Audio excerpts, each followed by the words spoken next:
last-minute final touches on the slide presentation, and she will be sending it to the tech team momentarily. So in the meantime, open mic, who's got a joke? No.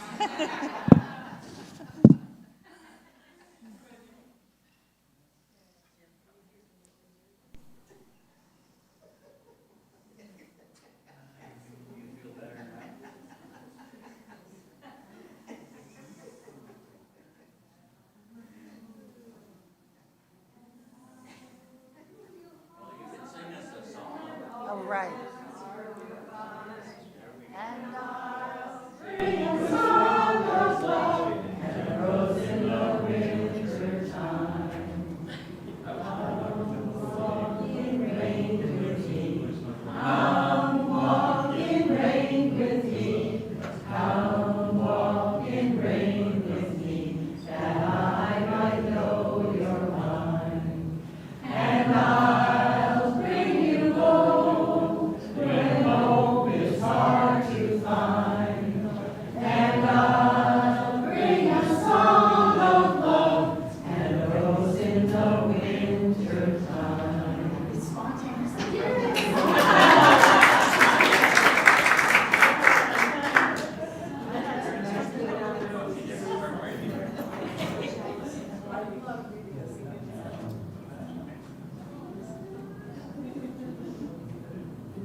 We're going to take a moment and fill the chalice and start the meeting by lighting the chalice.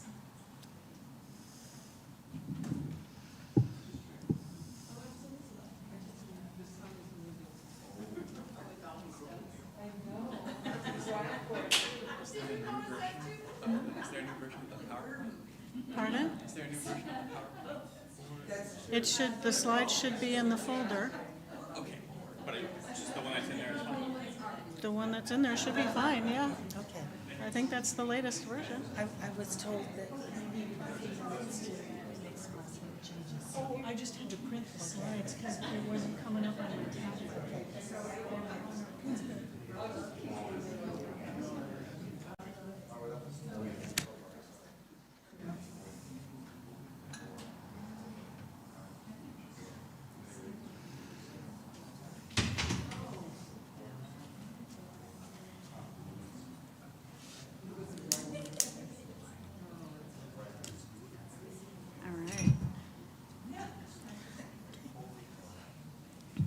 Thank you all for coming. This is the Board Sunday, and we are going to be reviewing the proposed church budget. And this budget will be be put to vote next Sunday at the congregational meeting. So this is your opportunity to ask your questions and dig in a little bit deeper for those of you who like to dig into the numbers a bit. Before we start, Reverend Mary will light a chalice. As we begin talking about church finances and congregational budgets and all those things that are important to our mission, let's just take a moment to hold gratitude for our ancestors, those who came before us, who gave us life and who gave life to this congregation. Let's just take a moment in gratitude for those of us who are present on site and online, and our extended community. And let's just take a moment in gratitude for the future that is before us as we move into that future together.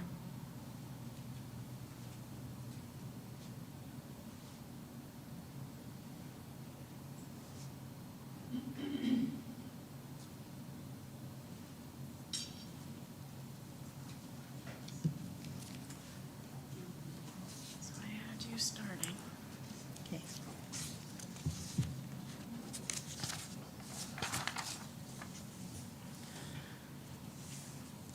All right, so for today, we're going to share some info from the January to June 2022 transition period, an overall view of what our charitable giving has been and how we ended the period. We're going to share where we are now with this budget period, July 2022 to June 2023. We have received a quarterly report from our financial team. It doesn't go all the way to the end of this financial year, but we do have the last quarter's report. And let you know how we're doing with our revenue and expenses, the reserve accounts, and we'll talk to you about the endowment. And then probably the most important thing is the overview of how we come up with this budget in the first place.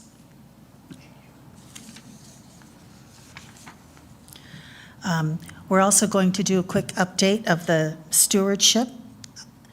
We're going to review our priorities and the decisions used to balance the budget. We have the numbers, and now we're going to explain to you how we decided to make what our aspirational numbers were versus the actual revenue that came in on the stewardship campaign, and where we had to make decisions to bring you a balanced budget this year. And then we will review that budget and you have a chance to ask some questions.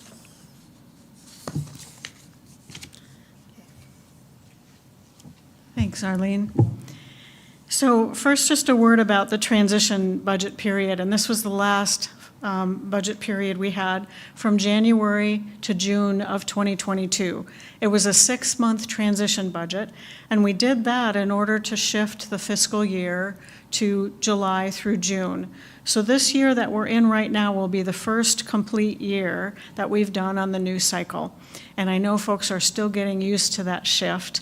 We did that shift in order to align the congregational budget year with the program, the church program year. It's the cycle that the UUA uses. It's a cycle that many congregations use.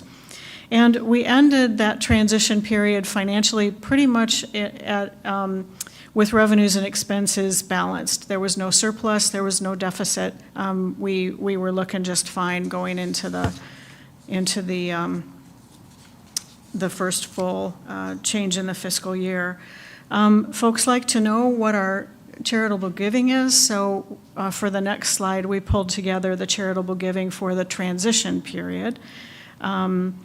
You will, oh, I'm sorry, this is what the revenues and expenses look like. So we were a little under on pledges, we had more other revenue, we were a little under on actual, and so the expenses and the actual were pretty much a wash. We came out pretty evenly.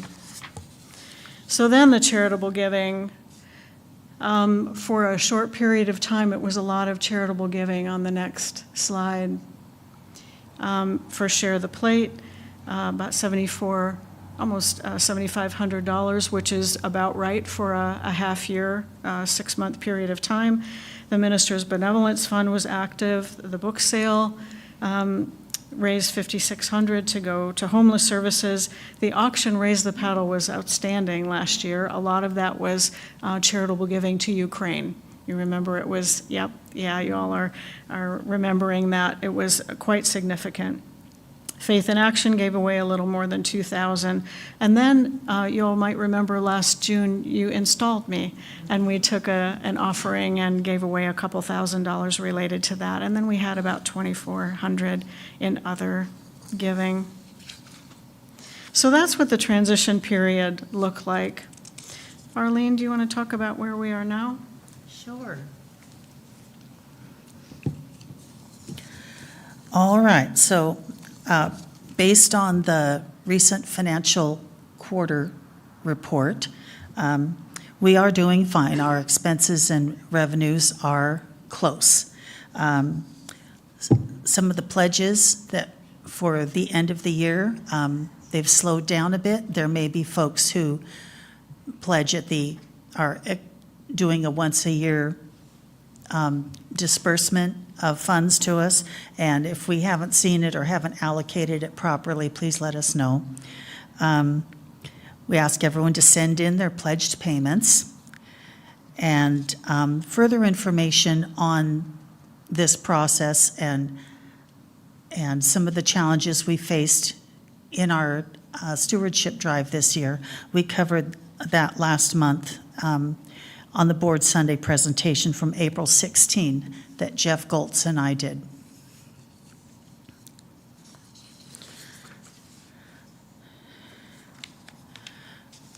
All right, so you're doing this part, the program designated funds? You want to do the charitable giving for this? Yeah, just flip that over, Oh, sorry. this they're one? not- yeah. Oh, okay. Charitable giving for the current year, from July 2022 to May 8th. The period is not completed, so we still have another month. Total we gave away was $56,003.08. And it's broken down in the totals you see here. The auction and Raise the Paddle actually raised about $28,000 once expenses were paid.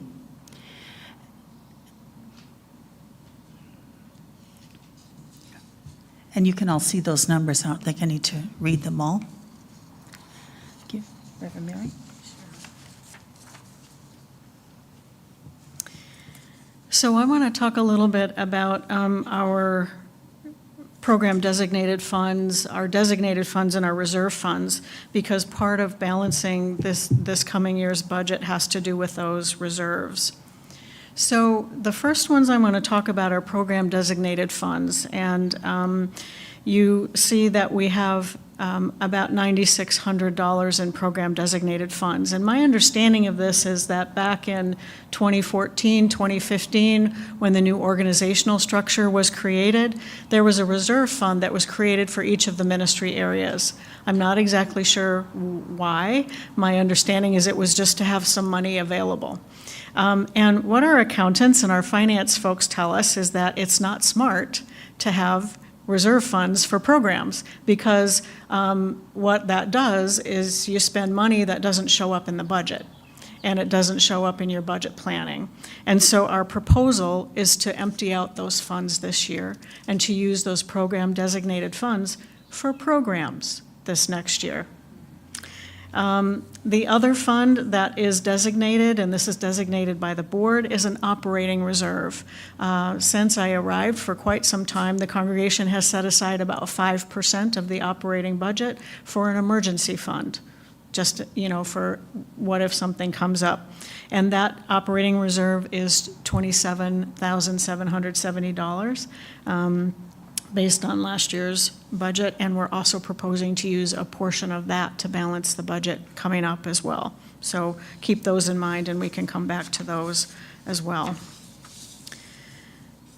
The other reserve accounts I want to talk about are the capital reserve accounts, and these are accounts that are either donor restricted, meaning that people gave money toward specific things, which means we have to use the money for those things, like the capital campaign, or they're board restricted, meaning the board said this is what this money needs to be used for. So we have a building major maintenance fund that has almost $17,000 in it. That's been in place for a long time. It's likely, for accounting purposes, we'll combine that with some other things, but for right now, we'll combine that with another account, but for right now, it's there. The major project reserve we had in place with some gifts. That was a gift from George Lanning that we set aside and wanted to keep track of, and we have since combined that with legacy gifts. So then the capital campaign fund. Here we put the money that has been paid so far from commitments made in the capital campaign that happened last fall and winter. And you can see we have almost $103,000 that's been donated so far. Legacy gifts, this is where we put George Lanning's gifts, and the total of those is almost $260,000. And then we have a donation we received to help pay off the mortgage, and that's there as well. So all of these funds, you'll see under March 2023, are reserved for use of on capital expenses, like the mortgage, like building maintenance, those kinds of things. And just in case anyone wants to know what our mortgage situation looks like, the information is there. The Key Bank mortgage is the biggest. We'll pay that off in 2028 if we don't pay it off sooner. The member loan is getting down there, and we'll pay that off at the end of this calendar year in December. So then there are some other reserve funds. We've been working hard to try to consolidate these. I don't know how many millions of reserve funds we had when I arrived. It seemed like millions, and it was a lot for accounting purposes. We've consolidated as much as we can, and we have a pretty good handle now on each of these things. So there's a choir and music fund, and that gets used for the choir concerts. Piano maintenance, the pianos get tuned regularly, thank heavens. The partner church raises funds and gives that away to our partner church in Transylvania. The auction community fund, folks donate money generously so that everybody can participate in the auction, so that folks who would like a scholarship to attend or to bid on items, that's what we use those funds for. The Safe Congregations Reserve, we have that for training and information for our Safer Congregations team. That's the team that helps us prevent abuse and other kinds of things that might happen in a congregational setting if there's any concern about how people react with each other. There's a Warm Windows Fund, Joe Joy, you do that in helping people stay warm in the winter. A nursery fund, we'll probably use that for some RE-related things this year. And then ministerial transition. This is a fund that has existed for quite some time, and we paid for the installation out of that this year, the installation costs, and it exists for whatever might come up. And my hope is that one of these days we'll have an intern and it might come out of, that might help with that as well. So that's what the reserve accounts look like. Do you have any questions so far about anything you've heard about? The transition budget, the current budget, and the reserve and restricted accounts as they exist now? Jim? Is it the board's intention to Let's have you, track and produce? let's have you speak in the microphone so everybody can hear you. Is it the board's intention that we'll track and produce a capital budget on an ongoing basis so people can keep track of where that money sits and what's happening to it? Do you want to answer that, Arlene, or do you want me to? Yes. What we raised it for, it's going to be spent on those categories. So we want to keep a portion separate for paying off the mortgage, whether we do that all at once or just a year's worth at a time. It comes out of that budget, not the operating budget. And then the funds that were raised for big maintenance projects, like the heating and cooling, maybe fixing the parking lot, replacing the stairs, all the things that were on the reserve study task force list. As they come up and as it's appropriate, we will act as a board to spend those funds on the things they were raised for. Mm-hmm. So Jim, if I might just speak from the accounting and operations side of things, one of the things I did differently in presenting the financial information to the board is there was an operating budget and a capital budget. And that's the way I think it can be most clear, not only to the board, but to the congregation, that both of those things are needed.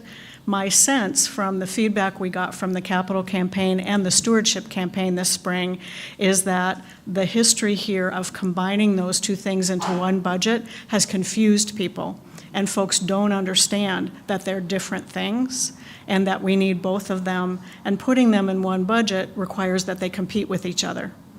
And the capital expenses are not very flexible, because then you have to defer maintenance and then your furnaces break and you go through the winter without heat, right?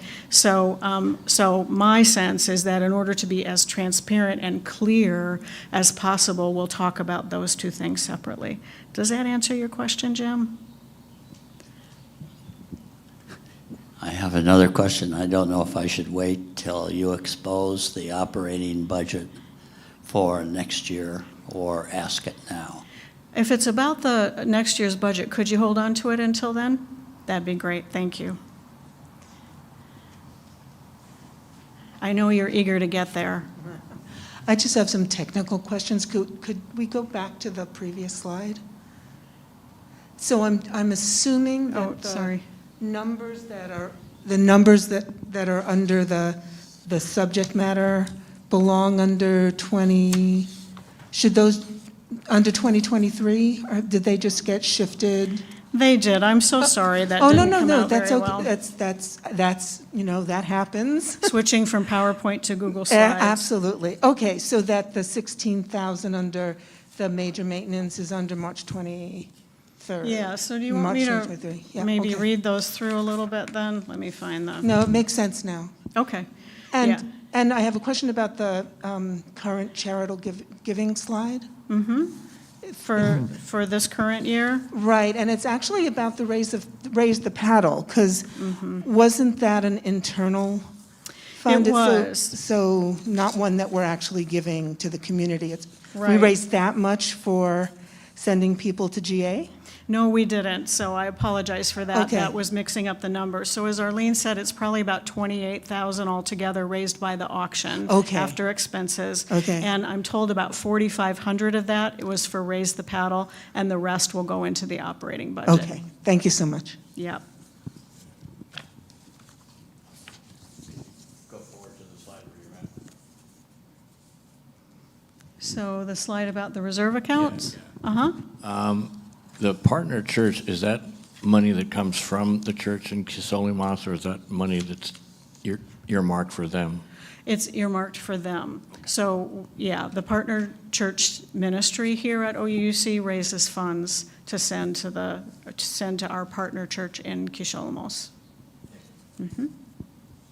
Hi, Gerald. On the building mortgages, you mentioned that we could see the numbers, but I actually couldn't see the numbers. Oh, you couldn't see the numbers well. Let me tell you what the numbers are then. Oh, because it's down at the bottom there, because of the shift. So the Key Bank mortgage right now, as of March 31st, which was the last report we've reviewed, is about $148,500 left on the mortgage. Okay, the monthly payments are a little more than $2,700, and we'll make the final payment on March 30th of 2028. The member loan left is $15,000. The monthly payment is a little more than $1,600, and the final payment is on December of this year. And I'll fix that and make that available so that you all can see it. My apologies. Any other questions? I'd like to invite Diana Finch up then to talk a little bit about the endowment. And the slide's right there if you want to take a look at it. Oh, okay. I'm Diana Finch. I'm the board liaison to the endowment fund. Can you hear me okay? As you can see, our current balance is $449,644. And I actually came with a different number because the new months just went up. So it's kind of an exciting thing. The endowment was created in 2002. So it's been growing for a little over 20 years now. And it's kind of exciting. We're getting some money in there. And a lot of changes have been happening in the past 18 months, 2 years. And I know you're not hearing a lot about those changes. We have been working on a new policy for some time. We are currently on draft number 9. And in the process, there are quite a few changes that are coming in. So I would encourage you, if you're interested in learning more about that, to come to the June 8th meeting, because there will be changes. Don't want to surprise anyone with it. So, the board meeting, I'm sorry. Thanks for asking. But the new policy is, like I said, under construction, and the board is supporting the changes that we're making. So I hope if you want to know more about that, you will attend the meeting. Thank you.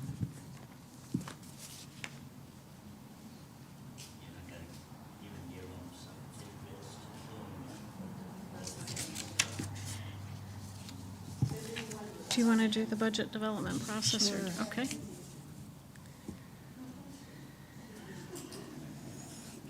All right, good. Now I get to talk about the fun part. How do we develop this budget in the first place?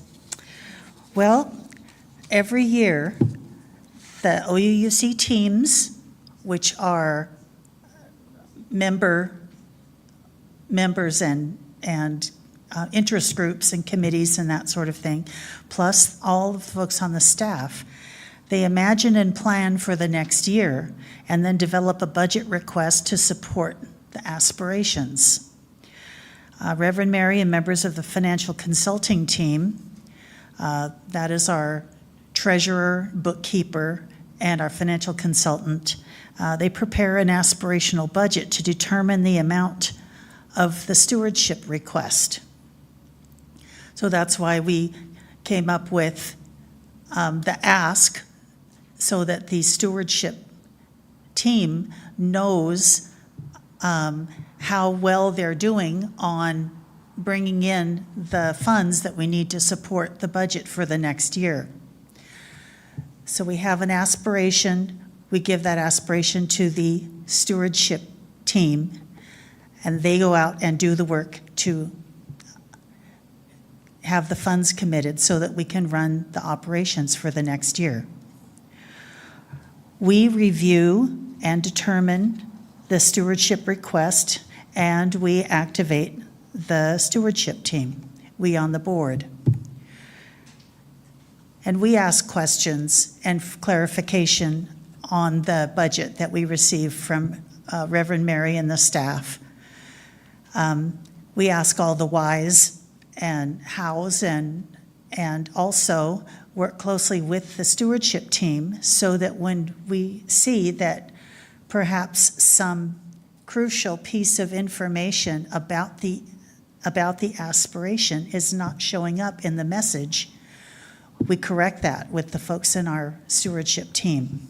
Because if folks know what we're trying to raise the money for and they feel connected, they will give. And so once we have the money, after the stewardship team has done their work, Reverend Mary reviews all of our projected pledges and then drafts a budget to align and adjust if needed. Now, Reverend Mary brings it to the board, and we discuss the gap between the request and the actual pledges and set priorities for balancing the budget. Now, when Reverend Mary first brought the projected budgets to the board after the stewardship ask, she brought us 3. One with draconian cuts, one that paid off the whole mortgage and left draconian cuts in other places, and the one that we eventually approved with some changes that we brought to you. So we have seen the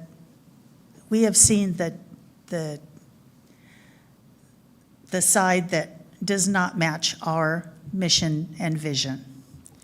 And we want to make sure that our budget will fund the best OUUC that we can be at this time with these funds. And the budget that we have, I think, is fair and reasonable, and it's responsible. So we, the board, and Reverend Mary, we bring this approved budget to the congregation for review and a vote. And this is the review, and next week is the vote at the congregational meeting. I would like to thank our amazing stewardship team, and we have several members in the audience today, and there may be some online. Carmel Shields was our chair. Karen Landisberg did some amazing work on the data and the background. Frank Turner, Ann Colbree, Darlene Sarkla provided all the technical support. Eric Ness, Nancy Curtis, Francis Tanaka, Riley McLaughlin, and Andrea Caper and Teresa Madsen on our tech team. So let's.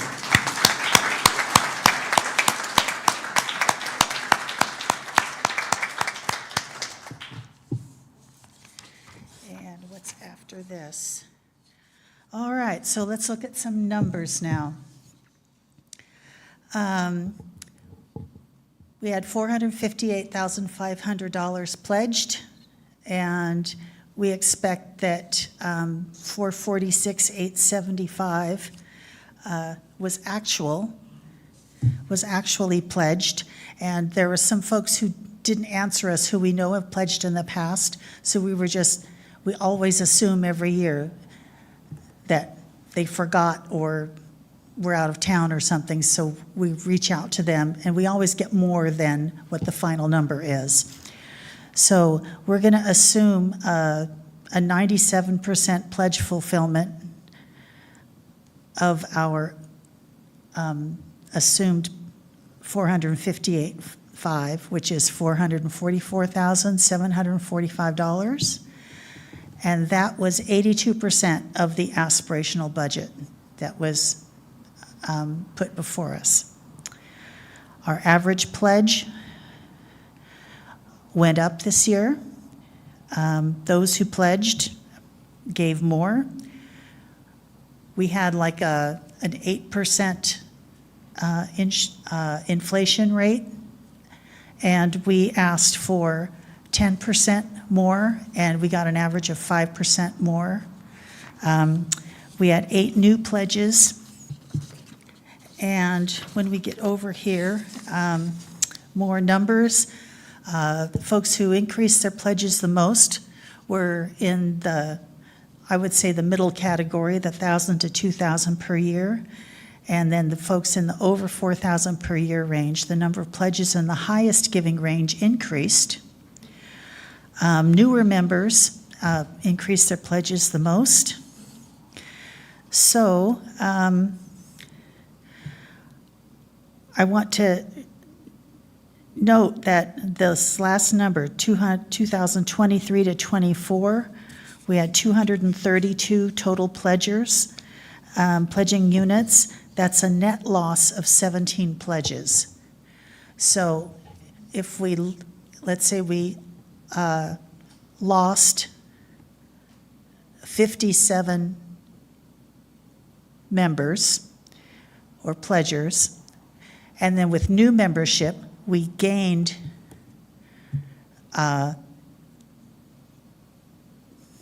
what's 50 from 17? 34, right? 30. We have a net loss of 17 pledges. So we have more new people coming in and pledging, but it doesn't make up for net at the end. We've lost more than we've brought in, okay?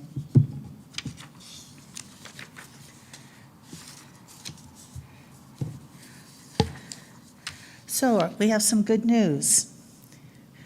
Average pledges increased, high donors stepped up more. Our newer members are more financially invested. The hard news is pledges decreased by 17 and the number of members net decreased from 304 to 287. This still puts us in the program size church category. So none of the other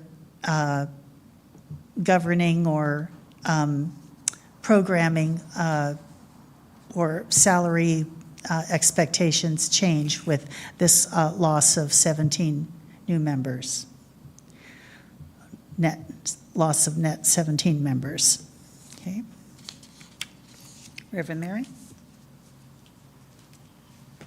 Thank you, Arlene. So any questions about the stewardship drive or anything before we go into the current budget?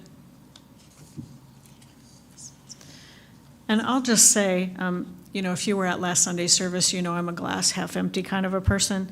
I have been expecting that there would be fallout because of COVID, and I think we're really experiencing that this time in particular. Eric, you heard a lot of the conversations when you called folks, and Nancy, you did as well. A lot of it was coming out of COVID. I have other priorities. I'm not feeling as connected. Those kinds of things. And so I think I attributed a lot to the COVID fallout, and every other minister I talked to is experiencing the same thing this spring. So we're not unusual in that regard.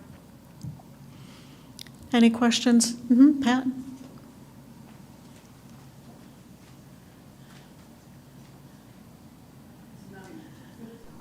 Is it? Hello? Oh, there we go.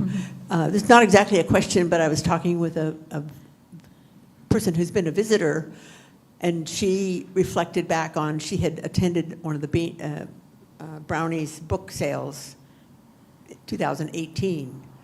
So I think we need to keep that in mind, that the impact of the things that we've been doing in the past will bring people back in. And she's a neighbor of another person who's already a Unitarian. So that's just real important. For sure it is. And, you know, I think this is a time when what we offer as a faith community is even more important. People are looking for connection, and they're looking to make meaning of the world right now, which is a complicated place. You know, Reverend Sarah spoke about trauma. We have all just had a collective trauma experience, and just, you know, it's going to take us a while to figure out what happened and what the ramifications of that are. And I think a faith community is a perfect place to do that. That's, you know, that's partly why we exist.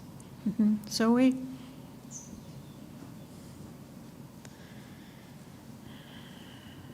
So when I was an active fundraiser, I would always look to KUOW's fundraising success. And I knew if they had a good year, I was going to have a good year. And if they didn't meet their goals, I was going to struggle. And I think they came short by almost $1 million. And I imagine, you know, it was something like 900,000. And I imagine 900,000 to them is the equivalent to 98,000 to us. So I'm sure that inflationary pressures have a lot to do with that. You bet. Because I just really think our stewardship team did a great job this year. You bet. And I just want to reflect back.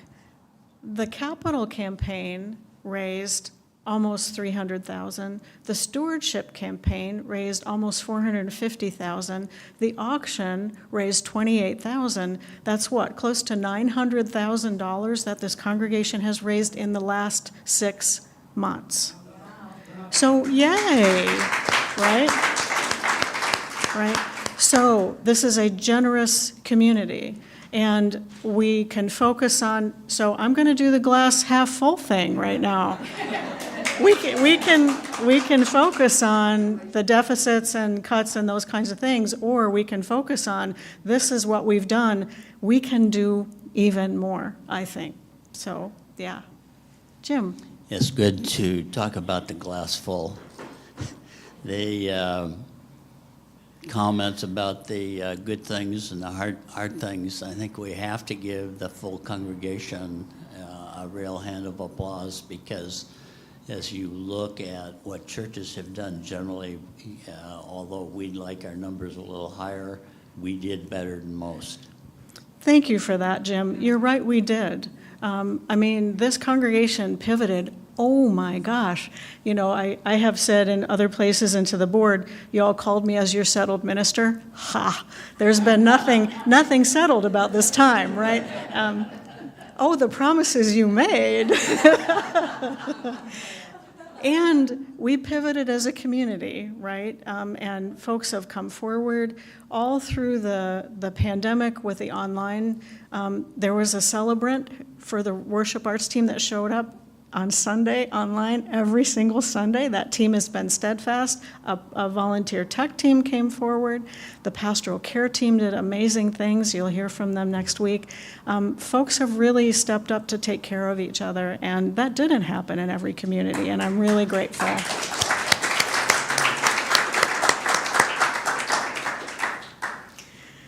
Anything else before we dive into the numbers a little bit then? So for balancing the budget then, pledges were less than the request. And, you know, some folks have said to me, so why is the ask so big? And what I say is the ask is what we think is needed. And we may or may not reach that, and I think it's our job to accurately reflect this is what's needed in order to do the mission that you all say, you as a congregation say you want. And then what we do with that is the best that we can do with that. So I think it's important to point out the priorities that were jointly developed by the board and I. We prioritize the community life program. So that's membership. It's the community dinners, it's social events, and it's volunteer recognition. This is a line item in the budget that has been really small for years. And you'll see when we look at the numbers, it's significantly bigger, and that's why. The community dinners on Thursday evenings have been a rousing success. How many of you have attended a dinner? Yeah, it's most of the people in the room, and I hope most of the folks online if you've been able. They're amazingly wonderful opportunities to share food and to sit at a table and chat. We have new people who show up on Thursday evenings, and we have kids and we have families, and so it's really our attempt to bring that in. The board prioritized a cost of living increase, a cost of living adjustment for salaried staff, and living in competitive wages for our hourly staff. So, and I'll point out when we get to the budget, there is a cost of living increase for staff. There's no merit increase, and there's no longevity increase. So the only increases going to staff this year are cost of living increases. We prioritize childcare for our services and other special events. So for example, we had childcare available, nursery care available for the auction, and there were folks who made use of that. We do childcare for Christmas Eve. We do childcare for every Sunday service because it's a way of being welcoming to families when they come. We prioritize tech, the tech team that's needed to stream the Sunday morning service and other special services like memorials and Christmas Eve. It's rare when I talk to a family anymore who's planning a celebration of life here that they don't want to stream it for their family and friends who are around the country. It's pretty much expected anymore that we do that. We prioritize staff support for membership, communications, children and youth, and community life. Essentially, that's Anissa's position in staff support for Reverend Sarah. And we prioritized a consultant for some big picture discussions related to the size, transition, growth, and how we get things done. And I will say this request for a consultant came from me. We are at the point, as are many congregations, of so who are we now? And what comes next. And I think that we need someone to come in and help us have those conversations because I need to be part of those conversations. I'm as much a part of you now, and I'm not objective anymore, right? And so I think that we need to. I have thoughts and opinions. Yeah, imagine that. I'm not different than any other UU that has ever existed. So those are the things we prioritized.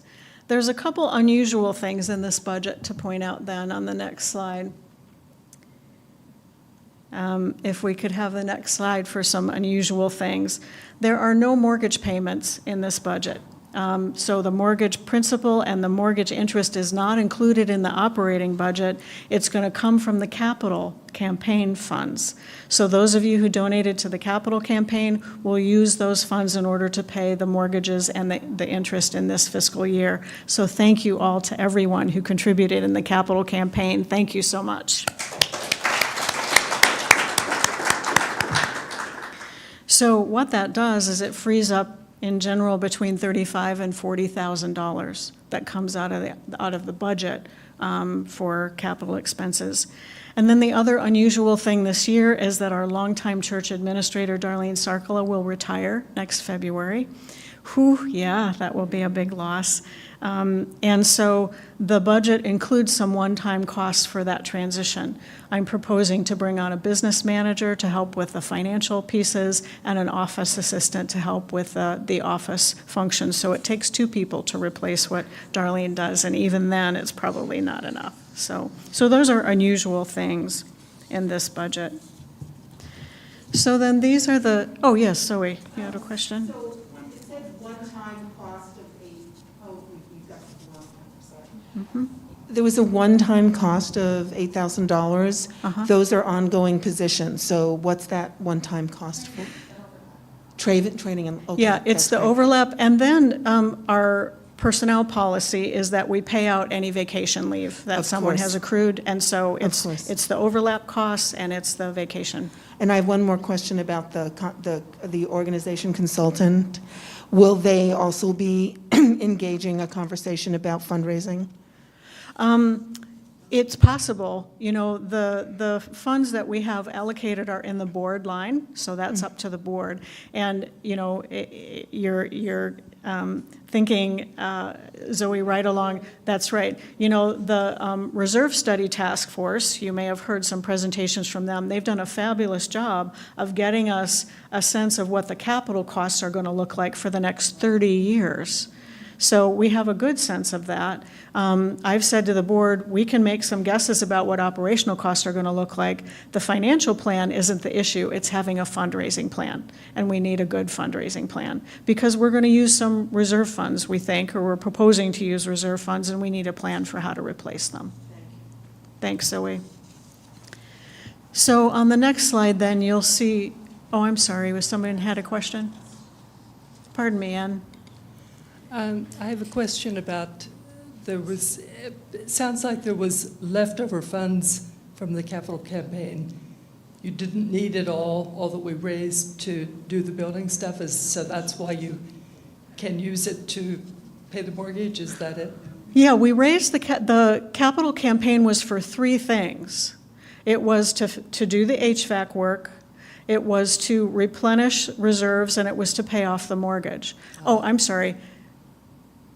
It was actually for four things. It was to finish the HVAC work, to do some items in the reserve study, to pay off the mortgage, and to replenish the capital reserve. So it was for all of those things. Okay. And so we raised way more than we'll need for the HVAC or any one of those things. Okay. Does that help? So it's not money left over, it's just we raised enough to take care of those things. Any other questions before we go to the budget specifics? So on the next slide, then, you'll see these are the steps that we took to balance the budget. We pay regular dues to the Unitarian Universalist Association, their request from us, which is based on a percentage of our operating budget every year. They do that for every church. We will not pay $24,000, we'll pay $5,000. This current fiscal year, we paid $15,000. We're proposing to stay at one service.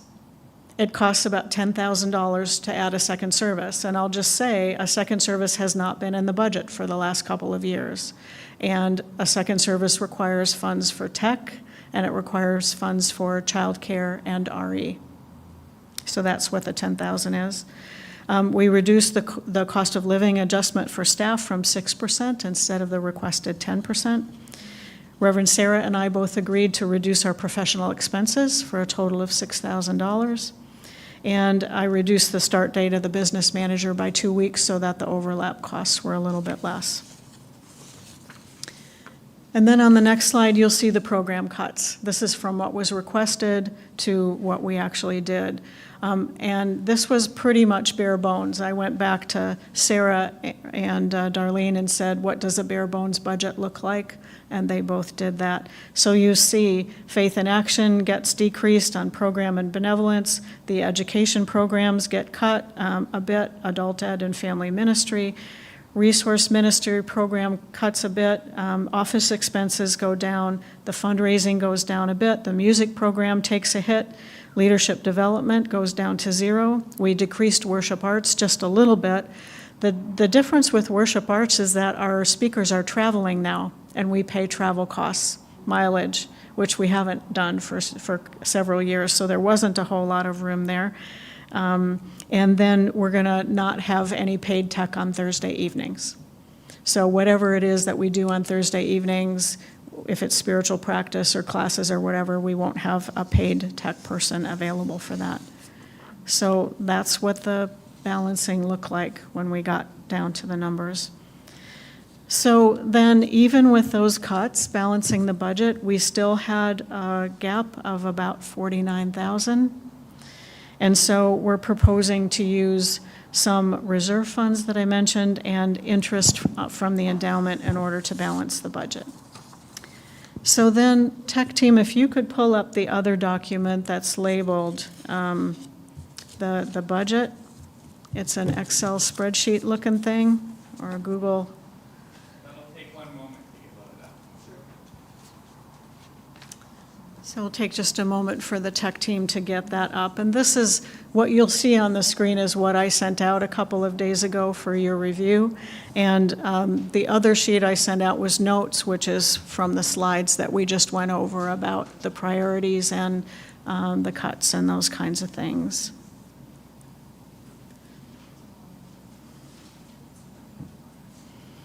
Are you finding what you need? Yeah, we're just going to have to convert it to a PDF to bring the deal up for that. Okay, Sorry, misunderstood how it's going to be. okay. So while that comes up, are there any questions or comments so far? Tammy?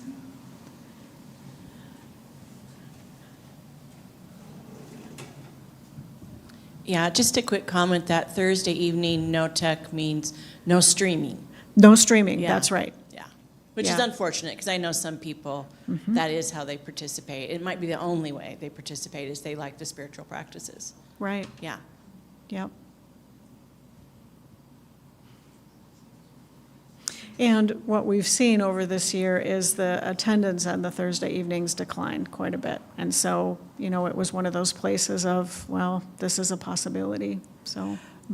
I was curious, I've paid partial of the capital campaign because there's been no pressure. Nobody's saying we need that, but I know I have something, I think, more to pay.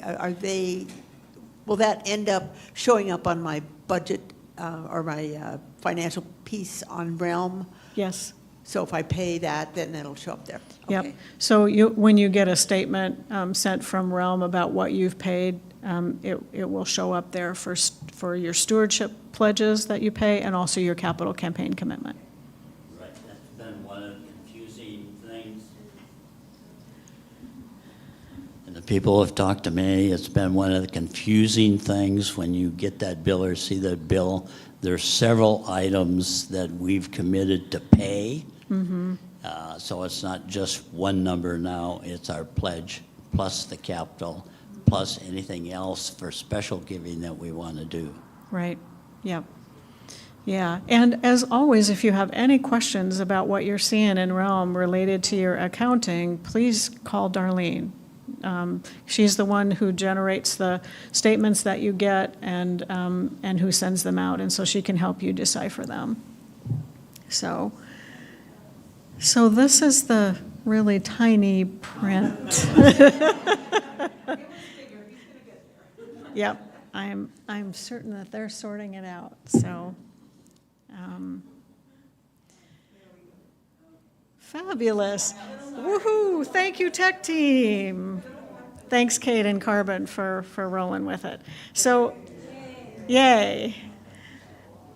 So let's talk about the revenue then.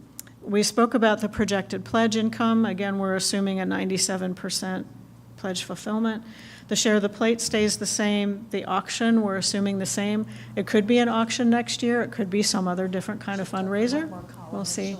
Oh, you want to see, can you make it a little bit smaller so they can see?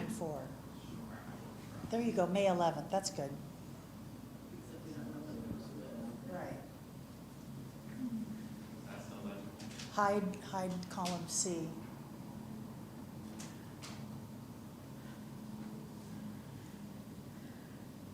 Then bring it back over. There you go.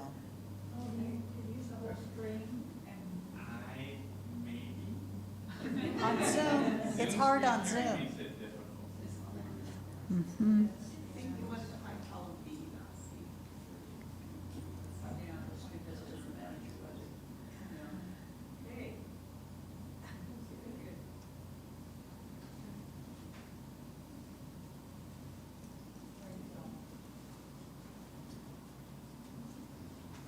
So we're not seeing the 2022, 23, right? You hid that column? Yes. Okay. Is that what we want? Well, Yeah, so there you go. That's great. That's great, thank you.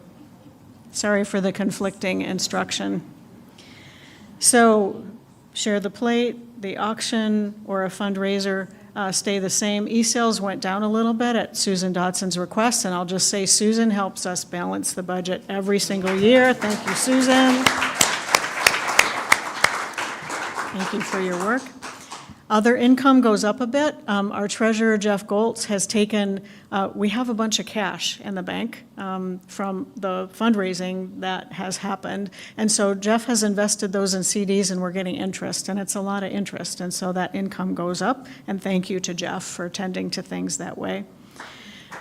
You bet. So this is where the other revenue comes in to balance the budget. So we had about $3,200 left from the PPP loan that we received that was unspent, and we received a $5,000 unrestricted gift, and so we're proposing to use those to balance the budget. We are proposing to use some interest from the endowment to balance the budget, the operating budget for this next year. And Diana spoke about a policy change that the board is considering. I would say, the board is, what did you say, draft 9 that the policy is on?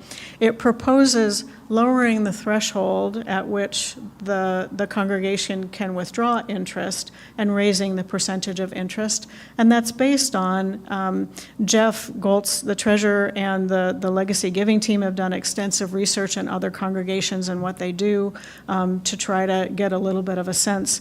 And, Jeff says when the original endowment policy was written, it was very conservative because this congregation didn't have any experience with that. And so this assumes that the board will make that policy change, and my sense is that the board is certainly willing to do that. It's finalizing the language. And then the other piece is to use some reserves. So that will be the program reserves that I mentioned from each of the ministry areas of about $9,000. I think that's what we'll have left at the end of this fiscal year. And then about a little more than $16,000 from the operating reserve. And that's from I think it was $27,000 that's there. So that's what the revenue side looks like. It does use some reserves. It uses the endowment interest for operations and some one-time gifts. So then on the expenses side of things, you'll see that the community life budget is considerably bigger. And I told you that was because of the community dinners and membership and really putting some energy there. The executive and board area goes up a bit because of the consultant for the organizational discussions to have. And then pretty much everything else goes down until we get to staff. Faith development goes down from last year. The Faith in Action goes down a bit. The resource ministry goes down. Darlene really cut as much as she can. And then spiritual life stays the same. And then personnel costs go up. And that's related to a number of things. There's a new benefit that the state imposed, and we're proposing to pay that for staff. That's a small amount. Health insurance went up 10% last year. We're assuming that it'll be probably 7% in this year to come. The congregation pays 80% of the health insurance for those staff who are eligible for it, which is half-time or more. And then the 6% cost of living adjustment for staff. So that's why that line goes up. And so that's what it looks like to balance the budget. It's about $18,000, $18,600 over last year's budget, all in total, which is about a 3% increase over last year. And then just, because some folks like to see by ministry area, underneath there, I put the expenses and what that looks like and where the staff are included in a particular area. So resource ministry is always the biggest because it's got all of the utilities and, those kinds of things, the Zoom accounts and the phone and the internet and, all that kind of stuff. And there's a chunk of staff there. There's the administrator, all the replacement costs, our facilities manager, and our tech and communications staff. Community and Faith Development is the director of Community and Faith Development, our RE assistant, our RE aides, and all of our child care staff. Faith in Action contains I put our affiliated community minister, that's Reverend Carol McKinley there. We pay a small stipend to Reverend Carol to help cover her professional expenses for the year, for her ministers' association dues and those kinds of things. That's in the budget under staff. And then spiritual life for staff contains your minister and your music director. So that's what the proposed budget looks like. I went through that fast, happy to answer any questions or find out the answer. Jim, I know you have a question, so shall we start with yours? Or your several questions? Would you like this still up while we're answering questions so we could reference it? Yes. That would be great, thank you. Thank you. I don't mean to dominate the whole conversation, so interrupt me at any time as we go through this. First, I want to thank the staff and the board members. This year, we have seen the most transitional, the most open, the most data that we've ever seen in my 27 years with the congregation. It's just superb, the effort that's gone in. Having a meeting like this in advance to try to understand the numbers, I give everyone really kudos for that. So please don't take anything I say or questions as negative.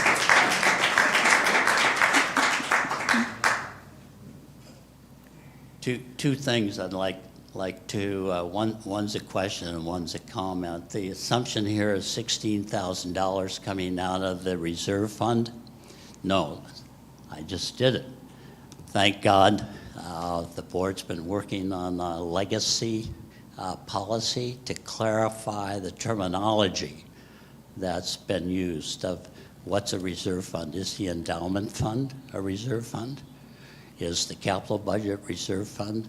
There's a whole accounting set of language that's been used in the most recent years that confuses everybody. So I hope that when the total legacy fund policy is done, that I certainly expect that'll be another series of kudos, because it does get very confusing for all of us. My one question is, in looking at the spreadsheet, I could not figure out between all the funds that are being moved out of the current operating budget for principal, interest, plus the reserve funds, plus one-time items that are being moved. So I could not compare the current year to the budget that's being proposed in terms of what the really total difference is that we're proposing to spend above that of our revenue, real new revenue estimate. That is 16,000 plus all the reserve funds, plus 45,000 for cap mortgage principal and interest. That is now been moved out and doesn't show up in the 23-24 budget proposal. Right. And what that total net difference is. Sure. So I think if I understand your question, Jim, you're asking, it's hard to compare the current year and the year to come. So everything about the current year and the year to come is on this except for the mortgage. The only thing that's missing here is the mortgage. And I can certainly give you that for what it looks like this year and what it would have looked like if we did that. And I'll say, part of that is I tend to forget about the mortgage in our accounting because for accounting purposes, it's not in the operating budget. Accountants don't consider capital costs in the operating budget. And so I always have to add it back in, and I just didn't do that here. So I'm happy to add that and send this out again or send it to you if that would be helpful. But otherwise, everything else is on here. So is there something else that you see missing? It's not missing. It's just when I look at total budget being proposed for next year, I can't tell how much the real increase is. Because you've got to take your net increase, you're proposing to spend more money, and a good share of that is one-time expenses or reserve funds or the principal and interest. Sure. And, you know, this current, it is, and the current budget has reserve funds used in it as well. So, and yeah. And it's still, we still have a separate reserve fund account with reserves in it that aren't being touched. Right. So there's a separate, there's reserves that aren't being touched. So maybe you and I can chat about how to get you the information that you want in a way that's useful. So is there anybody else sharing Jim's concern and wants more detail? If you do, let me know and we'll get that. And Jim, I will say, in my meeting with Reverend Mary on Tuesday, when we pulled out the amount of reserves we were going to use to balance this budget, that the program reserves were spending on programs, and we didn't have enough to cover the programs in the aspirational budget, so we cut it down to what we could afford. And we used those program reserves on program expenses. And then the operations reserve of $27,000, we're planning on using 16,000 of it, and we're spending it on operations. So it seems to me it makes sense that program reserves are being spent on programs and operation reserves are being spent on operations. Thank you. I'm not questioning the expenditures. My concern is, if I can use the term current level, we're pushing the current level up in a very specific way. So when we start getting into the budget for next year, we're going to be significantly short. We won't have enough money unless we get more members and significantly higher pledges in order to maintain current level. For sure. Anytime we use reserve funds, Jim, that's the concern. And so that's why a fundraising plan is especially important. I've talked to the board and the legacy giving folks about ramping up the legacy giving campaign in the fall, because that's really is the way to get the capital expenses funded. It's not out of the operating budget, which is really tight. To have some conversation, I've asked for a debrief with the capital campaign and the stewardship team to get a sense of what went well, what might we do differently, how do we engage our online members and our online participants. It's a different world in fundraising than it used to be 3 years ago, or even last year. And so there's some conversations to be had about how do we do this well. No question. And, I shared with the board, I took a walk last week with my colleague, Lutheran colleague in town, and her congregation is a little bit bigger than ours, not a lot, it's facing similar challenges. And they have some reserves they're going to use, and folks are, concerned about that. And she said, what using reserves does is it buys us time. It buys us time. And we need some time, because we're just coming out of COVID. We're just coming out of COVID, and we don't quite know what that looks like yet. So, yeah. I will say that all the budgets after this are not going to have mortgage in the operations, operating budget, because the capital campaign raised enough funds to pay off the mortgage. And that's what it's intended for, and that's what it's going to go to.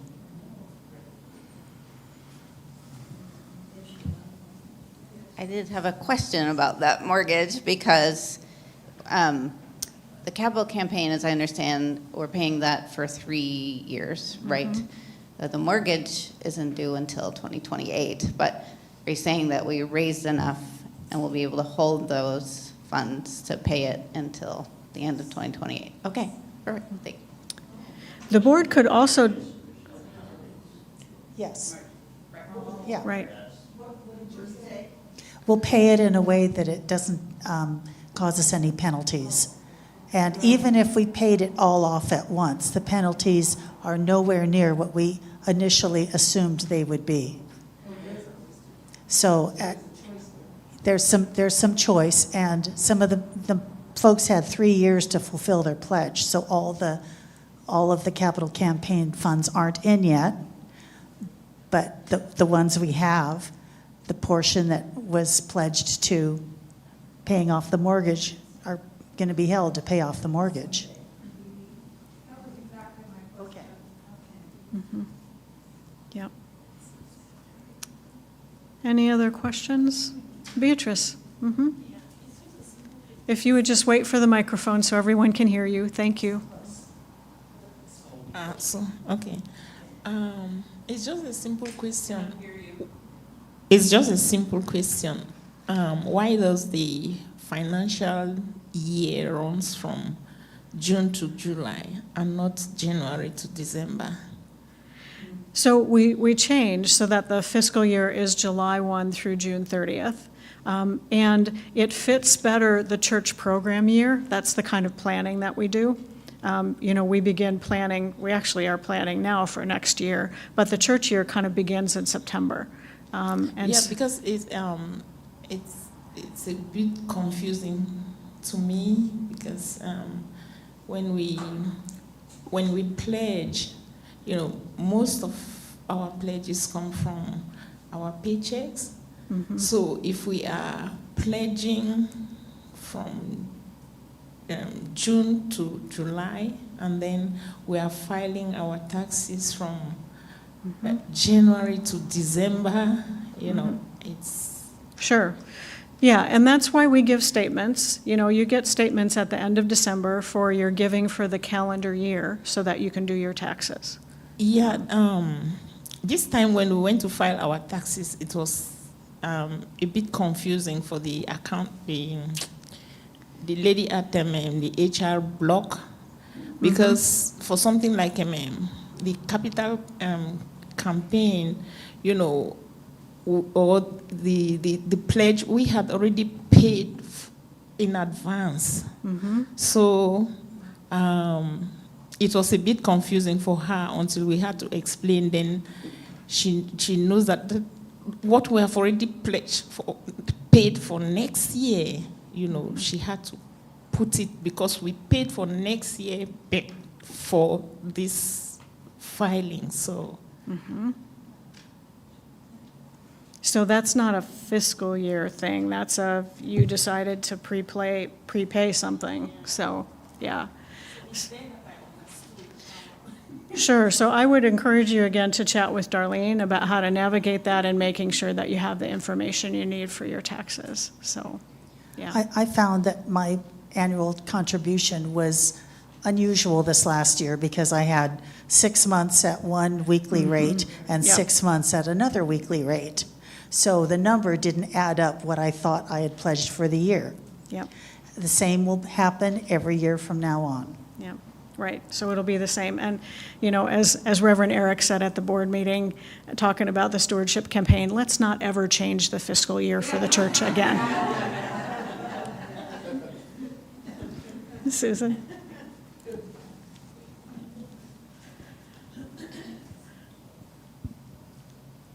I just wanted to raise one concern, and that is if we don't go to a second service, the sanctuary is going to be getting pretty crowded. Yep. And that may impact our ability to welcome new people that walk in the door because it's looking very full.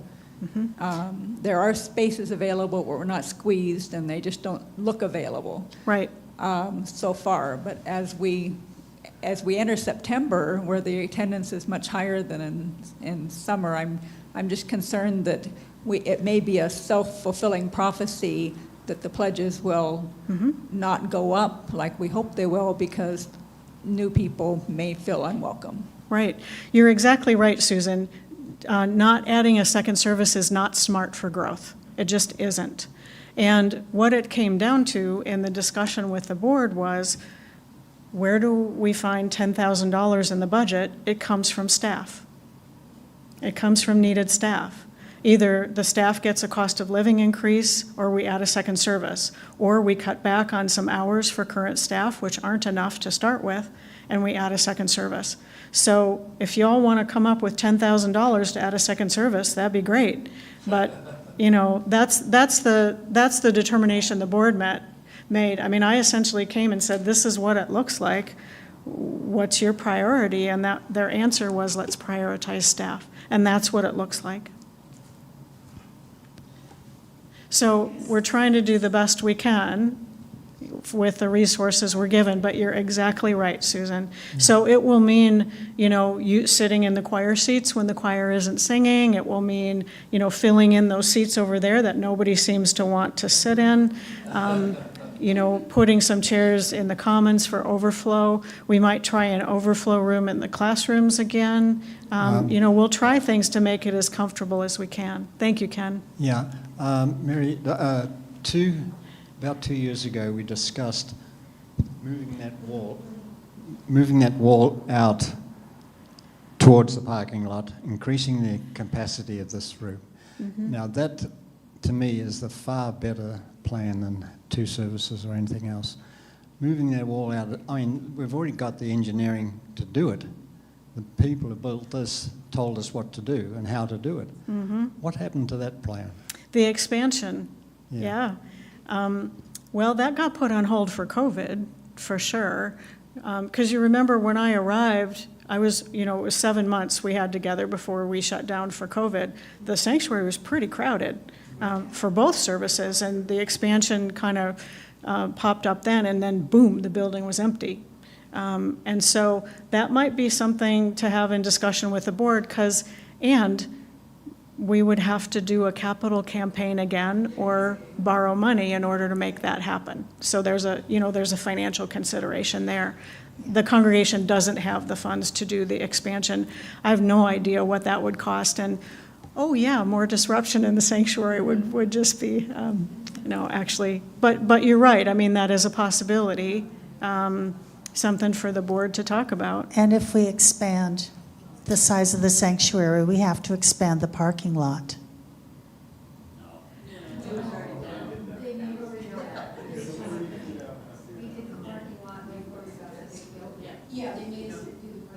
Before that end? For that building? Okay. Well, Thurston County may come up with more regulations. Right. Anything else to comment on? I would like to just back up what my husband said. If I came in if I came into a Sunday service and was told I had to sit out there or go to a room back in the other building, I'd leave. Mm-hmm. How unwelcoming can you get? Mm-hmm. Right. So personally, for myself, I'm realizing if we're going to be even more open in the fall, but only one service, we'll just come early to make sure we can get here. Mm-hmm. And people who want to be sure they can sit in here are going to have to be smart and come early. But it's not going to be welcoming to those who come late, and I think we need to consider that. Exactly. Right. So, I mean, in part, the information today and the information sent out is to say, this is what it looks like. What would you like to do?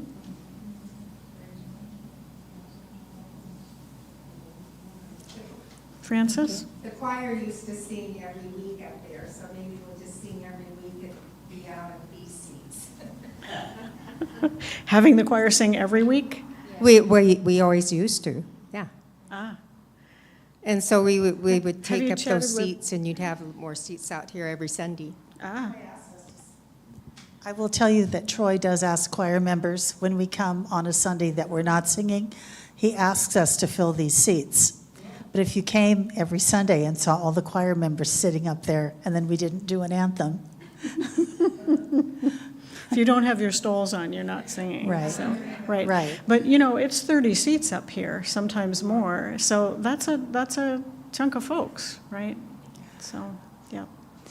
So I see we're getting on to 1 o'clock. You all have been wonderfully attentive, and thank you for your engagement and for your questions. Do we have anybody online who is wanting to say anything or ask a question? I'm not seeing anything. Okay. Okay. Anything else that we need to talk about? If you have any questions this next week that I can answer or that a board member can answer, please do reach out. It's our intention to be clear and transparent in what the finances look like. And I'd like all of our board members who are in attendance at this meeting to please stand up so I can recognize you. Eric Ness, Joe Joy, Tammy Black, Lee Doyle, Jean Phillips, Diana Finch. Thank you, board members. This has been a hard-working board. Every board has worked hard since I arrived, but this year in particular has been thorny on a number of things, and y'all have done a great job, so thank you. So the chalice went out, so we must be done, right? So thank you all. Thank you.